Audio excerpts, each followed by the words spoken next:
ऊर्जाधानी कोरबा में रफ्तार का कहर जारी है। जिले में कोयले की खान होने की वजह से यहां से बड़े बड़े ट्रक ट्रेलर गुजरते रहते हैं। जानकार बताते हैं कि यहां की सड़कें बड़ी गाड़ियों की हिसाब से सही नहीं है, जिससे आए दिन सड़क दुर्घटनाएं हो रही हैं। कोरबा जिले में सड़क दुर्घटना थमने का नाम ही नहीं ले रही। जिले की सड़कें आए दिन किसी न किसी के खून से लाल हो रही हैं। ताजा मामला कटघोरा थाना अंतर्गत national highway Sutarra Rajkamma road पर मदनपुर के पास आज सुबह 10 बजे ट्रेलर और कंटेनर में जबरदस्त भिड़ंत हो गई, जिसमें ट्रेलर चालक की मौके पर ही मौत हो गई। हादसा इतना जबरदस्त था कि घटना में ड्राइवर का सिर धड़ से अलग हो गया, जिसे काफी मशक्कत के बाद निकाला गया। कटघोरा पुलिस मामला दर्ज कर विवेचना में जुटी हुई है। ये कटघोरा थाने से बिलासपुर रोड में करीब 10 किलोमीटर दूरी पर एक ट्रेलर और कंटेनर करीब आज 10 बजे दिन में दुर्घटनाग्रस्त होने की सूचना प्राप्त हुई।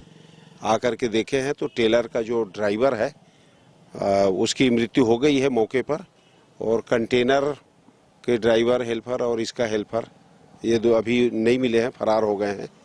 और दुर्घटना की सूचना पर मौके पर पहुंची है पुलिस और इसको निकालने का भी प्रयास किया जा रहा है। कटघोरा से जयप्रकाश साहू के साथ शारदा पाल एवं शशिकांत डिक्सेना की रिपोर्ट, आरजे रमजाजर। Alpha public school, Indian oil petrol pump के सामने, रायपुर रोड, मुंगेली।